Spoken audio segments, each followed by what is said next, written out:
স্নিগ্ধ বিষ, লেখনীতে সানজিদ আক্তার মুন্নি। পর্ব সংখ্যা 21। নাজা বসা ছিল যেখানে, সে স্থান থেকে কিছুটা দূরে ছিটকে সরে পড়ে তৌসিরকে দেখে চমকে।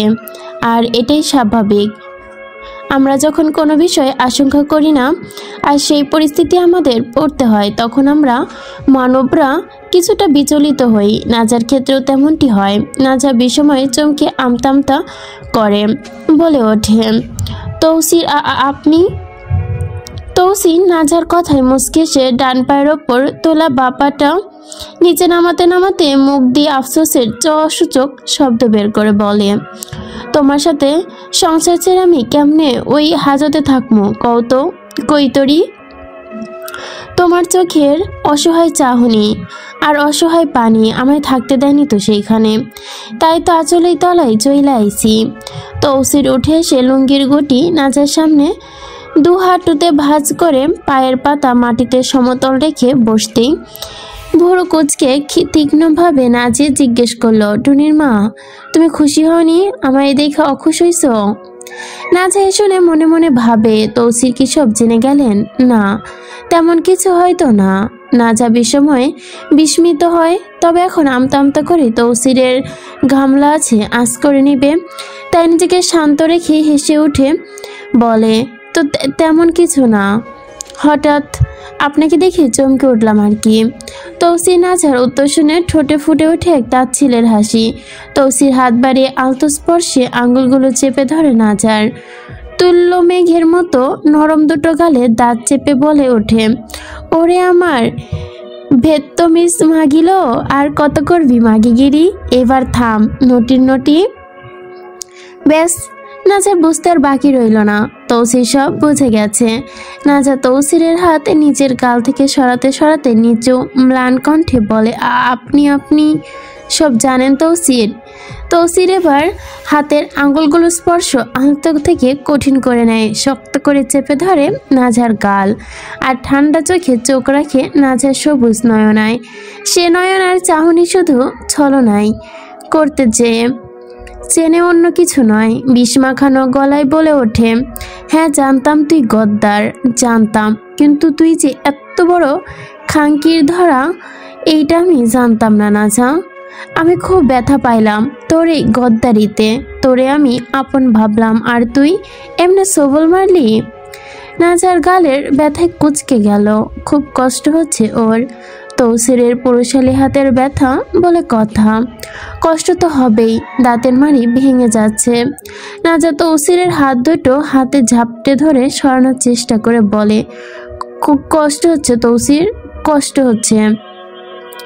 নাজার মুখ থেকে এই সামান্য দুটো শব্দই তৌসিরের বুকে তীক্ষ্ণ তীর হয়ে বিধে। সঙ্গে সঙ্গে সে নাজার গাল থেকে হাত সরিয়ে নেয়।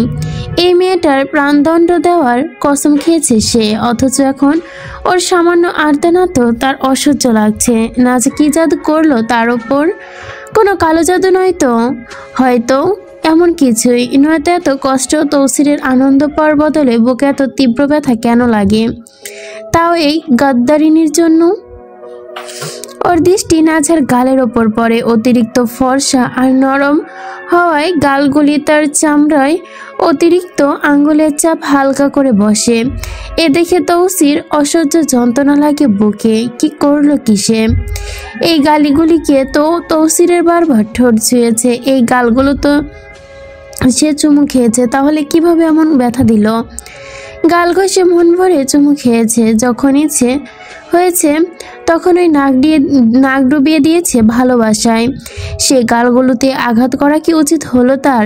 না, উচিত হয়নি, একদমই উচিত হয়নি। যেখানে নিজের দুমোটো সুখ করিয়েছে সেখানে আঘাত করার ঘোর অন্যায়। নাজা হয়তো গদ্দারি করেছে, কিন্তু তাই বলে তৌসির বাবুকে আঘাত করবে? তৌসির নাজাকে কিছু না বলে নিজের বিবেকের সাথে তীব্র যুদ্ধে লিপ্ত হয়।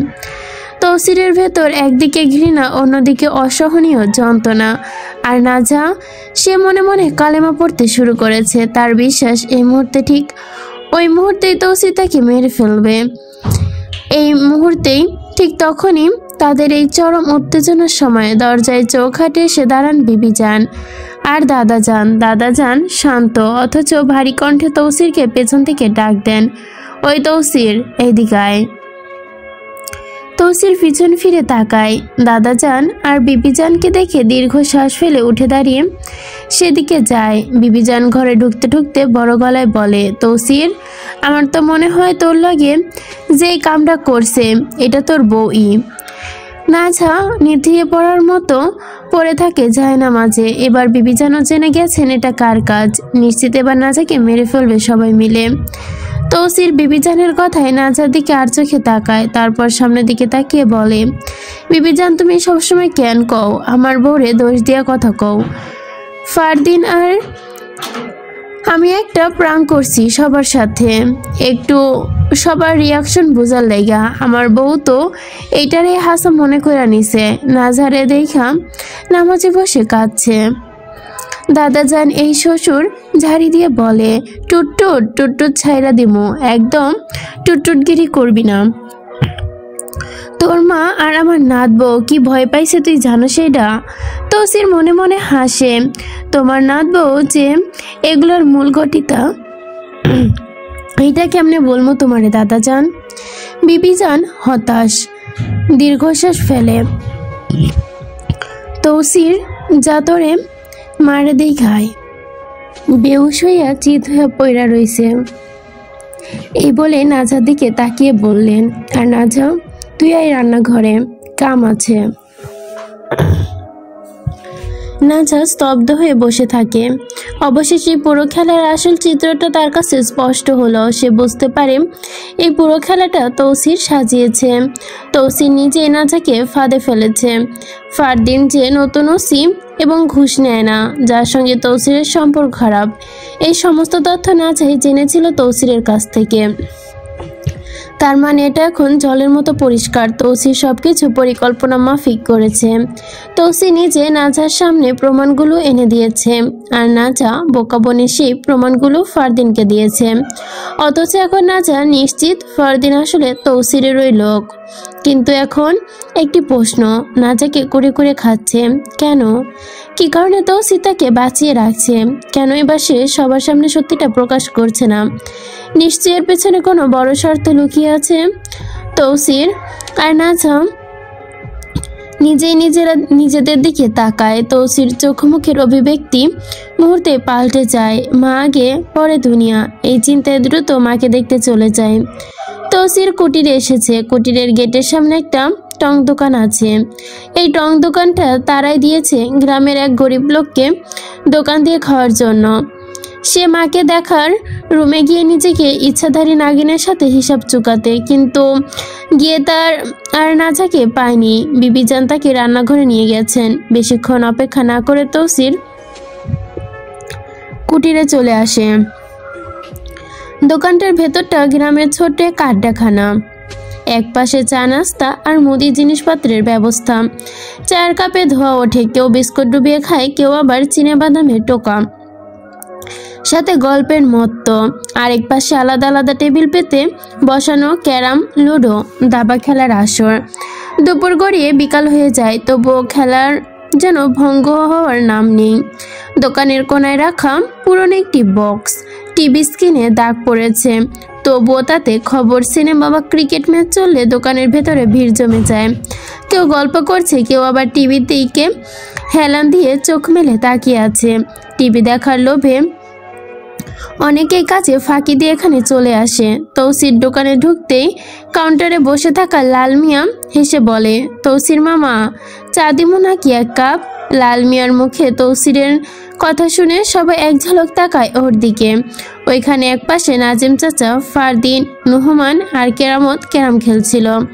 আরেক পাশে রুদ্র আর মিনাজ মামা দাবা খেলছিলেন। টিভি চলছিল লুসিফার মুভি। কাব্যরা সবাই মিলে সেটা দেখছে, কিন্তু তৌসিরের লক্ষ্য করে ধ্রুব এইসবে নেই। ও এক কোণে বসে বেদনার গান শুনছে। আর শুনবেই না কেন? ওর সাথে যে জমের বিয়ে ঠিক হয়েছে। তৌসিরের সাথেও ইরার তর্ক বিতর্ক লেগেই থাকে। ইকরাম জবর এক চিজ, তৌসির নাজিম চাচাদের পাশে গিয়ে দাঁড়ায়। মিনাজ মামা রুদ্র খেলা ছেড়ে এসে তৌসিরের পাশে দাঁড়ায়। ফারদিন ক্যারাম বোর্ডের স্টিক ফাটার ঠুকে দিতে দিতে একগাল হেসে বলে, কি অবস্থা তৌসির ভাই? নাজিম চাচা বোর্ডের বোরিক পাউডার দিতে দিতে হেসে বলে, কি আর হইব, ওর বউ যে বাস দিছে, তারপর কি আর ভালো থাকা যায়? তৌসির এটা শুনে নাজিম চাচাকে ধমকে বলে, শোরের বাচ্চা, বন্ধ কর লাউরামি, কেউ শুনেই আনিব বলছি না, কেউ যেন না জানে এটা।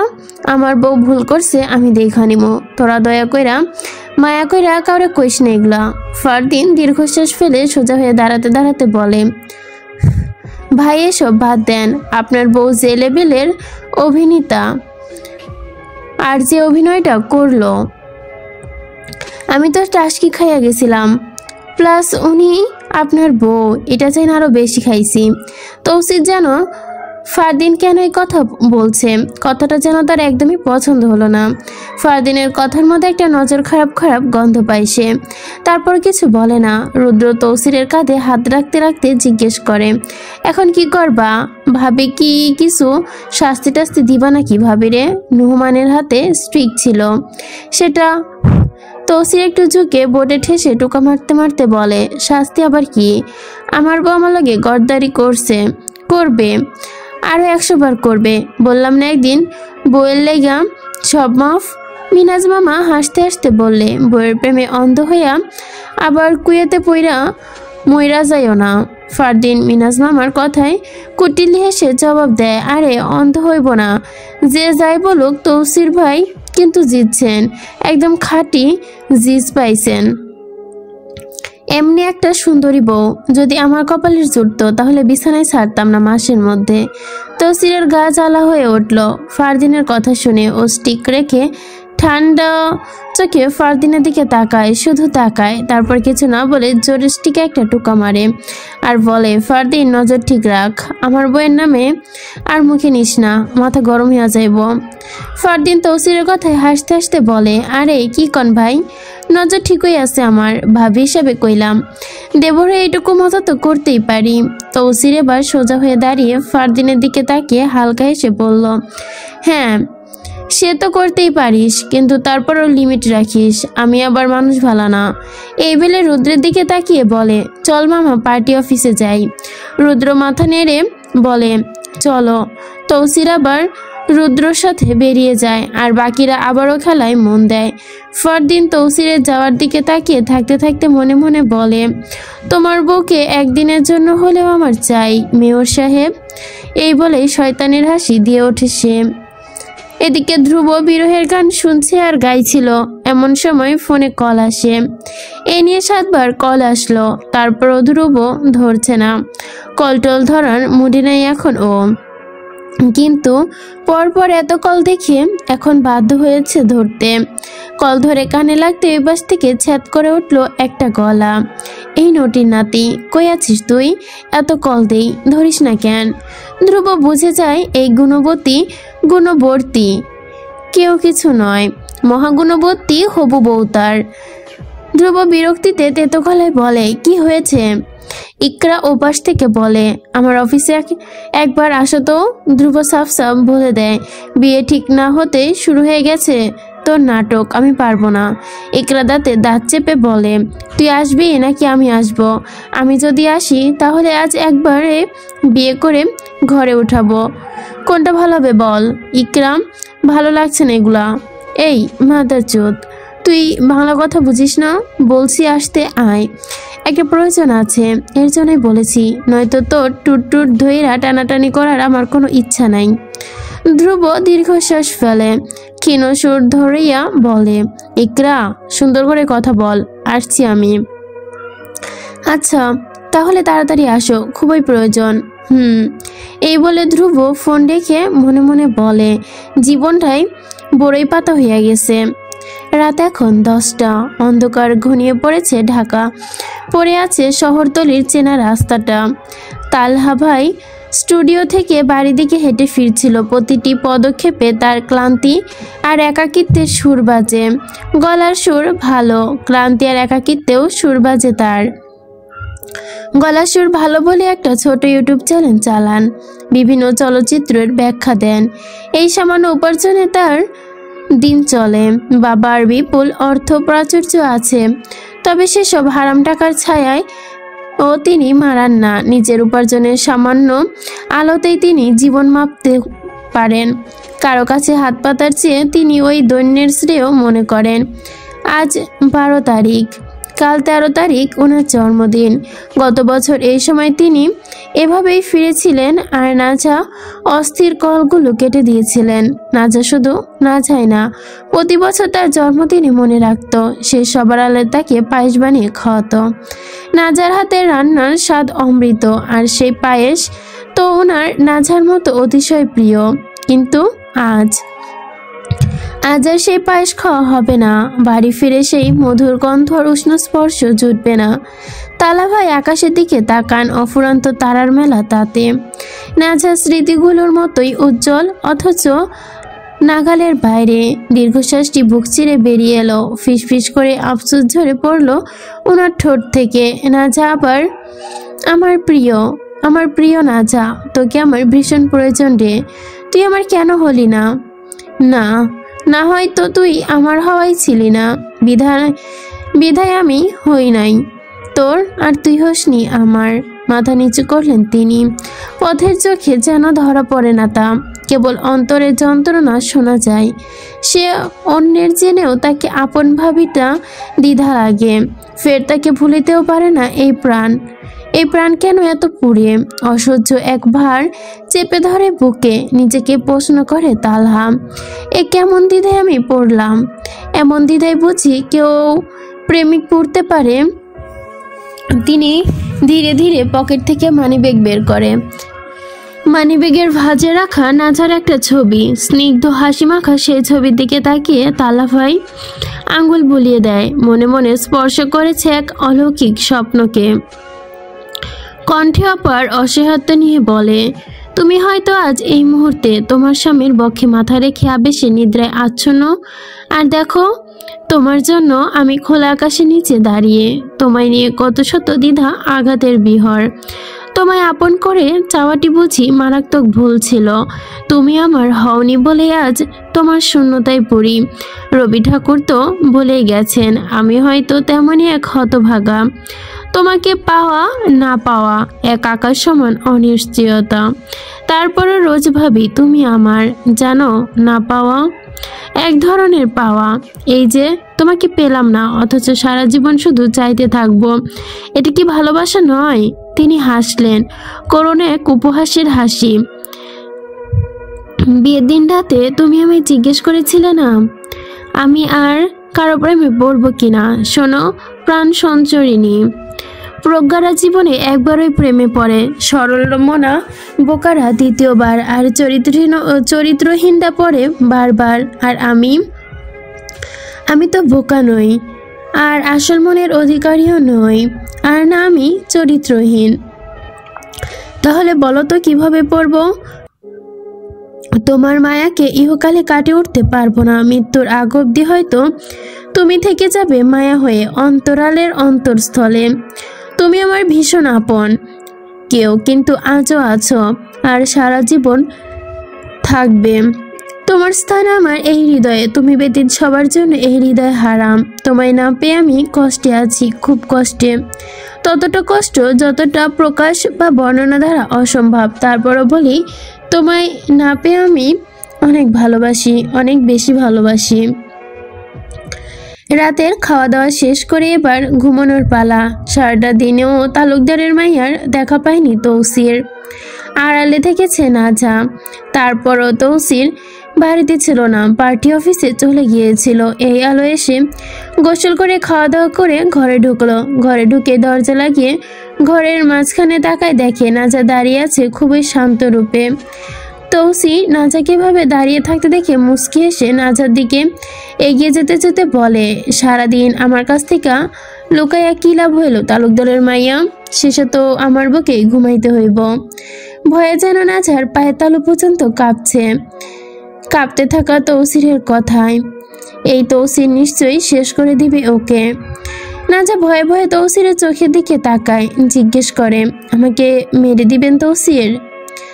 আমাকে মেরে দিবেন কথাটা যতটা সহজে বলল নাজা, ততটা সহজ হলো না তৌসিরের পক্ষে শোনাটা। কেমন করে বুকের ভেতরটা মোচড় দিল, মনে হলো জ্বলন্ত কয়লার গুঁড়ো তৌসিরের কানে কেউ ঢেলে দিয়েছে। নাজা যে এই কথাটা অভিনয় করে বলতেছে তা অবশ্য তৌসির বুঝে গেছে। অভিনয় জেনেও তৌসির বেশ খারাপ লাগলো না, তবে এই গদ্দারের জন্য এমনই লাগলো। কি জন্য হয়তো তা জানা নেই তার। তৌসির জবাবে তিক্তস্বরে বলে ওঠে, তুই যে লেভেলের প্রো মাগি, তারপরও কি তোরে জীবিত রাখাটা যায়? তৌসিরের মুখে বিশ্রী গালি শুনে নাচে এক মুহূর্তেই চোখ বুজে নেয় আপন মনে। তারপর আবারও খুলে ভয়ঙ্কর ভাবে দূর থেকে তৌসিরের চোখে চোখ রেখে বলে ওঠে, তাহলে মেরে ফেলুন না। তৌসির এবার আর নাজার চোখে ভয় দেখে না, বরং দেখে মৃত্যুর অপেক্ষা। তৌসিরের মনটা বিষাদে মিশে যায়। নাজাকে কিছুটা ভয় দেখাতে পারছে না, বড্ড সাহসী তার বাঘিনী। তৌসিরেতে ঠোঁটের কোণে কঠিন হাসি নিয়ে ঠান্ডা অথচ ক্ষীণ গলায় বলে, ডাকাইতের বাচ্চা, তুই যে গদ্দারিনীটা করলি আমার লগে, তোরে তো মাগি চাপাতি দিয়া পিস পিস কইরা কাটমু, তারপর মারমু। এই বলে বাঁ হাত দিয়ে ডান হাতের সাথে গোটাতে গোটাতে নাজার দিকে আরেক কদম আগায়। নাজা ভয়ে কি করবে খুঁজে পায় না। এক ঢুক গিলে তড়িৎ গতিতে গিয়ে বিছানার বেডের নিচে রাখা ওয়ালথার পিস্তল বের করে দুহাতে চেপে ধরে তৌসিরের কপাল বরাবর ঠেকায়। এটা তাকে সেদিন মাস্টার চাচু সেফটির জন্য দিয়ে গেছিলেন। প্রথম যখন পিস্তল ধরেছিল হাত পা কিডনি সহ কাঁপছিল, কিন্তু এখন আর কাঁপে না। প্রতিদিন নাজা 2 বার করে লুকিয়ে প্র্যাকটিস করতে পিস্তল ধরে হুমকি দেওয়ার। নাজা তৌসিরের কপালে ওয়ালথার পিটি ঠেকিয়ে তাচ্ছিলের হাসি দিয়ে বলে, গদ্দার তো আপনি মিয়া।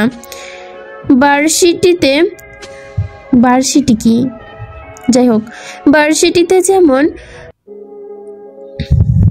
মানুষ টোপ দিয়ে পানিতে ফেলে মাছ ধরে, তা খাওয়া ভেবে গিলে আপনার করা অপরাধগুলো ওই টোপ ছিল, যেগুলো আমি মাথা মোটা বলদ প্রমাণ ভেবে ওই জানোয়ারের বাচ্চাকে দিয়েছিলাম। আমি ভাবিনি ওই খাকিরি পোলাও গদ্দার। যদি জানতাম তাহলে এমন মিস্টেক করতাম না। মারবেন আমাকে? খবরদার এই চিন্তা মাথায় আনবেন না। দেখতে পাচ্ছেন হাতে কি? Walther P99 German quality. একটা ঢুকলে সোজা ওপরে। নাজা এই বাড়াবাড়ি দেখে তৌসির হতবাক। তৌসির ভুরু গজকায়, তারপরে মুহূর্তে নিচের কোমরে গোজা ক্লক 79-এর পিস্তলটি এক ঝটকা বের করে পিস্তলের ঠান্ডা নল নাজার পেটে চেপে ধরে আর তার ছেলের হাসি দিয়ে বলে, গ্লক 7 অস্ট্রেলিয়ান, দেহি দেগাইথা। নাজা রুহু কেঁপে ওঠে। নাজা ধরে আছে তৌসিরের কপালে পিস্তল, আর তৌসির ধরে আছে ওর পেটে। নাজার হাত তিরতির করে কাঁপতে থাকে। এখন ও যদি শট মারে তাহলে তৌসিরও মারবে। নাজার পিস্তল তো বুলেট আছে কিনা তাও জানে না, শুধু আত্মরক্ষার জন্য পিস্তল ধরেছে। কিভাবে গুলি ছুটতে হয় তাও জানে না সঠিকভাবে। তৌসির নাজাকে ভয় দেখিয়ে ট্রিগারে টেনে ধরে। সেফটি মোডে থাকা ট্রিগার টেনে ধরে চাপ দিয়ে বুলেট ছোড়ার জন্য। তৌসির ট্রিগার টানতে নাজার সারা শরীর কেঁপে ওঠে। ওর হাত থেকে নিজের অজান্তেই পিস্তল টাস করে মাটিতে পড়ে যায়। নাজার পিস্তল ফ্লোরে পড়তে তৌসির বাঁ হাত বাড়িয়ে সরাসির মতো হাতে ওর কোমরটা গুটিয়ে নেয়, উপক্রমে খামচে ধরে। একটা পৈশাসিক টান দেয়, সাথে সাথে নাজা শূন্যে উঠে গিয়ে তৌসিরের পাথরের মতো শক্ত বুকে আঁচড়ে পড়ে। ওর ফুসফুস থেকে যতটুকু বাতাস সশব্দে বেরিয়ে যায়, কিন্তু দম নেওয়ার চেষ্টা করার আগেই তার চেয়ে ভয়াবহ কিছু ঘটে। ওর পেটে নরম থাকে কিছু পাঁচন ঘেঁষে এক অসম্ভব ঠান্ডা কঠিন গোলাকার বস্তু মুখে চেপে বসে, আর তা হলো পিস্তলের নল। আবারও গাঢ়ভাবে ঠেসে ধরে তৌসির, দাঁতে তার চেপে বলে, দিতাম চাপ। এমন পরিস্থিতিতে পড়ে নাজা দীর্ঘশ্বাসে গলার কাছে এসে গলা পাকিয়ে যায়। ওর মনে হলো ও আর কোনোদিনও নিঃশ্বাস নিতে পারবে না।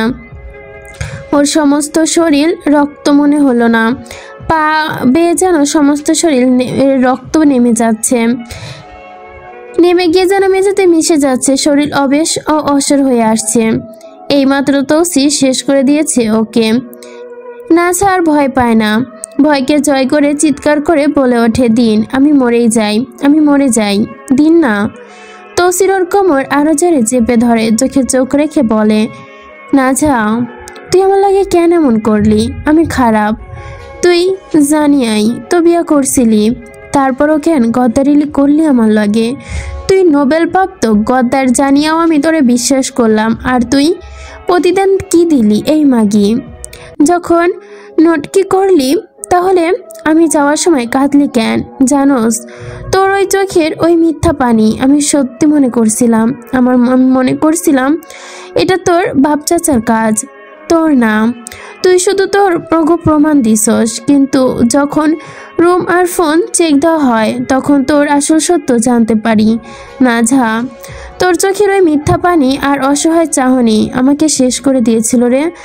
জানোস, একটা জ্যান্ত মানুষের শরীর থেকে চামড়া তুইলা নিলে যেমন অনুভব হয় তেমন হয়েছিল আমার। আমি তোরে আপন ভাবলাম, আর তুই এভাবে বিশ্বাস ভাঙলি? নাজা তৌসিরের প্রতিটা কথায় ওর চোখে চোখ রেখে শোনে, এরপর কঠিনভাবে শোধায়, আপনার সঙ্গে সংসার করব? আপনার সাথে? আপনি আমার চাচার খুনি, আপনার জন্য আমার তিনটে চাচা তো ভাই বোন এতিম, আপনার জন্য আমার 25 বছর বয়সী চাচি বিধবা জীবন কাটাচ্ছে, শুধু আপনার জন্য। আপনার সাথে যা করেছি তাতে বিন্দুমাত্র ভুল নেই। আপনাকে তো কুপিয়ে মারা উচিত ছিল, আমার যেভাবে কুপিয়েছিলেন আপন আর আমার নুরু চাচাকে। তৌসিদাতে দাঁত চেপে নাজাকে ঝাঁপিয়ে তুলে বলে, তোর চাচারে আমি মারি নাই, আব্বারে কোপ মারতে আইছিল, আমি শুধু ধাক্কা মারছি। ধাক্কা খায় বইরা শ্বাসকষ্ট উঠছিল, তারপর তোর চাচা মারের মাঝখানে থাইকা তোর বাপ আর তোর ইকবল চাচা নিয়ে যায়। পথে মইরা যাওয়ায় নিজেরাই লাশটা কুপাইছে যাতে ফাঁসাইতে পারে, কিন্তু কোর্টে প্রমাণ হয় নাই এইটা। ফরেনসিক টেস্টে সত্যটা প্রমাণ হওয়ার পর তোর ওই লয়াল সালাক ফুপু নিজেই ঘাট থেকে দোষটা নামানোর লাইগা কেস বন্ধ করে দেয়। তুই জানোস না এগুলা? নাজা তৌসিরের মুখ থেকে সত্যিটা শুনে হতভম্ব হয়ে যায়। তৌসিরের মুখপানে চেয়ে থাকে। নাজা নিজেও সত্যিটা জানে, তারপরও এইটা না জানার ভান করে বলেছে যাতে তৌসির আসল উদ্দেশ্য আজ করতে না পারে। নাজা নিশ্চুপ হয়ে পাথরের রূপে দাঁড়িয়ে রয়। তৌসির পিস্তলের নল দিয়ে গুঁতো মেরে জিজ্ঞেস করে, দেই চালাইয়া দেই? নাজা তৌসিরের প্রশ্ন শুনে স্থির হয়ে যায়। বুকের ভেতর অসহস্র ডুমরু বেজে ওঠে, একই সাথে ঢোক গিলে একটা দীর্ঘশ্বাস ছাড়ে ও। এই শ্বাস শুধু বাতাস নয়, জঠরের ভেতর জমে থাকা জমাটবাধ্য আতঙ্কের হিমশীতল বাষ্প।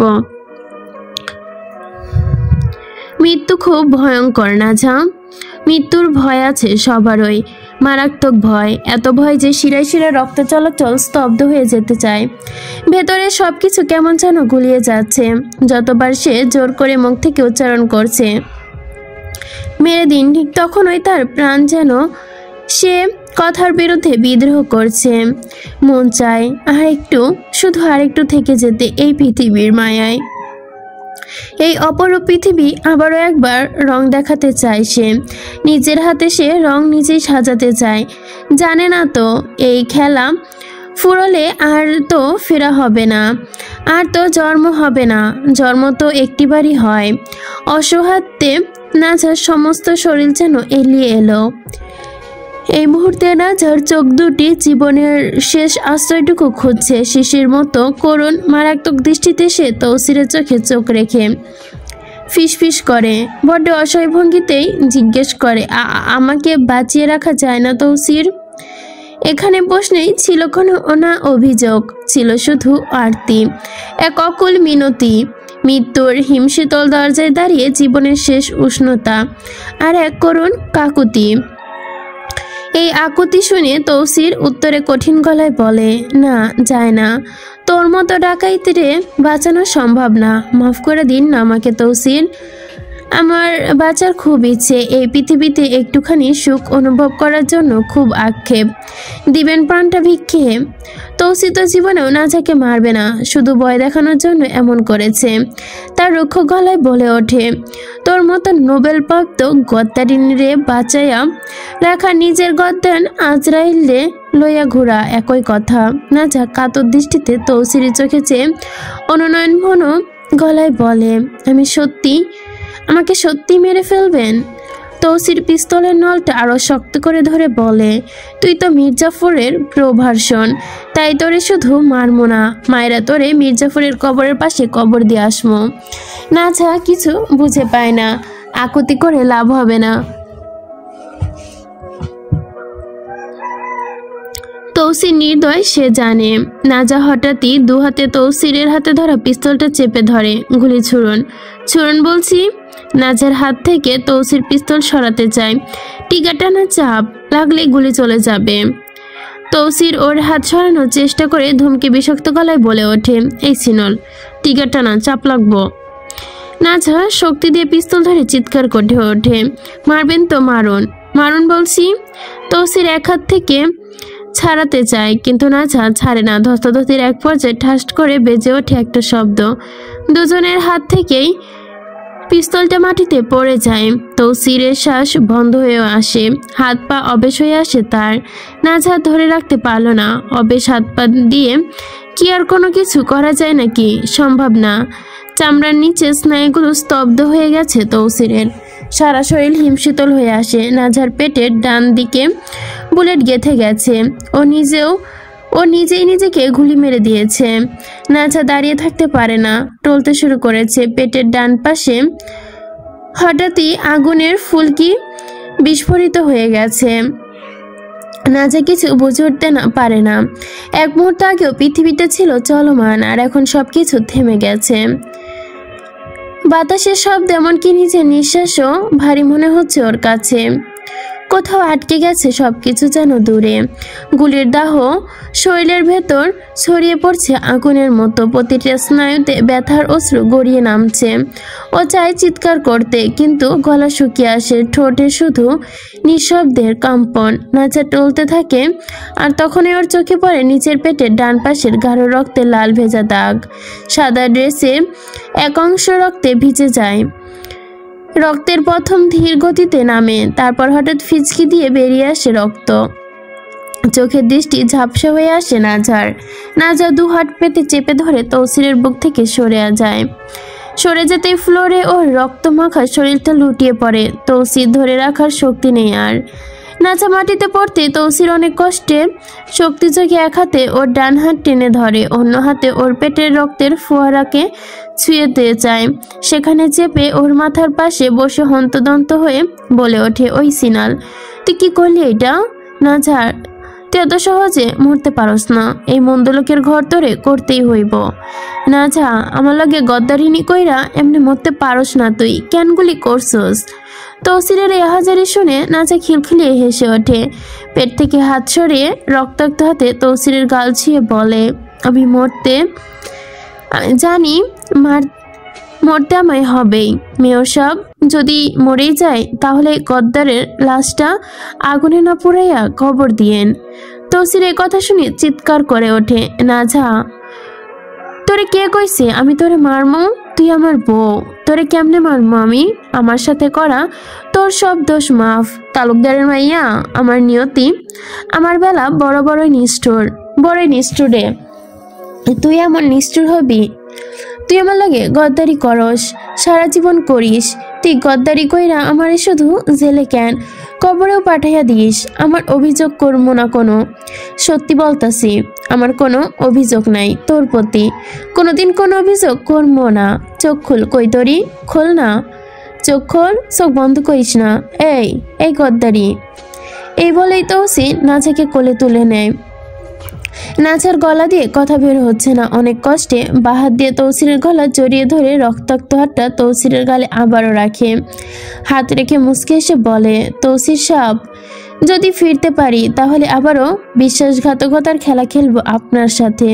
ওই খেলায় কিন্তু আমাকে রানী বানাতে হবে। তৌসির আর কিছু শোনে না, কলিজাটা ছিঁড়ে যাচ্ছে যন্ত্রণায়। এই মেয়ে কিভাবে বুঝবে যন্ত্রণার কথা? ও যে অনুভূতিহীন। তৌসির যে ভারী ব্যথা লাগছে বুকে, পানটা কেউ বোধহয় বের করে নিচ্ছে টেনে হিসড়ে। এই মুহূর্তে নাজার পেট থেকে টলটলিয়ে রক্ত বের হচ্ছে, সাদা কামিজের ডান অংশ লালে রূপান্তরিত হয়েছে, তৌসিরের সাদা পাঞ্জাবিতে লাল দাগ লেগে গেছে। তৌসির ঘর থেকে বেরোতে ওকে শ্বাসে বলে ওঠে, তালুকদারের মাইয়া, এভাবে মৃত্যুর অজুহাতে পালিয়ে গেলে হবে না। এই মন্দলোকে নিন্দার সংসার তোমার করতেই হইব, বুঝো নাই? তৌসিরের চাপা স্বর নাজার কর্ণকুহরে প্রবেশ করে ঠিকই, কিন্তু সে শব্দ মস্তিষ্কের প্রক্রিয়াকরণ করার সামান্য শক্তি অবশিষ্ট নেই তার। সমস্ত শরীর ভেঙে পড়ায় নাজা ধীরে ধীরে মাথা তৌসিরের অভিষিক্ত উষ্ট্রবুকে এলিয়ে দেয়। সহসা পৃথিবীর আলো নিভে যায়, সব ক্লান্ত ভারী পাপড়িগুলো নেমে আসে। সপ্রাণ চেষ্টা করে চোখ খোলা রাখতে, কিন্তু সেই চেষ্টা এখন নিষ্ফল বিদ্রোহ। নিজেকে গুলি করার ইচ্ছে ছিল না নাজার, তবে নিয়তির কি নির্মম পরিহাস। সে নিজের বোকামির কাছে নিজেই আজ পরাস্ত হয়ে গেল। এই দৃশ্যভাবে বিশ্বাসিত করেছিল তৌসির তাকে এক মুহূর্তের জন্য বাঁচিয়ে রাখবে না। সে ভয়ে নাজা তৌসিরকে আঘাত করতে চেয়েছিল, কিন্তু যখন দেখলো পিস্তল ঘুরিয়ে তৌসিরকে গুলি করে হত্যা করা অসম্ভব, তখন মৃত্যু ভয় তাড়িয়ে আত্মরক্ষার চেষ্টা হিসেবে সে নিজেই নিজেকে বন্দুকের নল চালাতে জোর করে। কারণ ওর একমাত্র ধারণা ছিল তৌসির তাকে মারবেই, নিশ্চিত মারবে। কিন্তু এখন শেষ সময় নাজা গভীর সত্যিটা প্রথমবার অনুধাবন করতে পারল। তৌসির তাকে মারত না, কখনোই না, কখনো এত নিষ্ঠুর হতে পারত না তৌসির। তৌসিরের বুকের ওপর মাথা রেখে সে শুনতে পায় এক ভয়াল ধ্বনি। তৌসিরের ভেতরে হৃৎপিণ্ডর তীব্র বেগে টাসটাস শব্দে আশ্রে পড়ছে। সে শব্দ নাজার কানে এসে ত্রাস সৃষ্টি করছে। তৌসিরের শরীর কাঁপছে আর তার হৃদয়ের স্পন্দন বুঝিয়ে চলছে। সে কতটা আতঙ্কিত, কতটা বিপর্যস্ত। নাজার নাকটা তৌসিরের শার্টের বোতামের ফাঁকে, তার বুকে স্পর্শ চেপে ধরে। মুহূর্তেই এক তীব্র পরিচিত ঘ্রাণ মস্তিষ্কের ভেতরে আঘাত আনে। এই ঘ্রাণ নাজার কাছে পৃথিবীর সমস্ত ঐশ্বর্যের চেয়েও দামি। পৃথিবীর শ্রেষ্ঠ সুগন্ধিগুলো এই পুরুষালীর শরীরে বিদ্যমান, স্বাভাবিক ঘ্রাণের কাছে তুচ্ছ যা তৌসিরের শরীর থেকে নিঃসৃত হয়, যা কোনো প্রসাধনী না মেখেই বহন করে। মুহূর্তেই জন্য সমস্ত যন্ত্রণা উপেক্ষা করে নাজা শেষবার মতো যতটুকু সম্ভব বুকে ভর শ্বাস টানে। এই প্রিয়তম ঘ্রাণটা যে তার মস্তিষ্কে ধারণ করে নেয়। তৌসিরের এই ঘ্রাণটা যেন তার কাছে মনে হচ্ছে পৃথিবীর স্বর্গসুখের ঘ্রাণ। শেষবারের মতো যতটুকু সম্ভব বুক ভরে আবারও শ্বাস টেনে নেয় নাজা।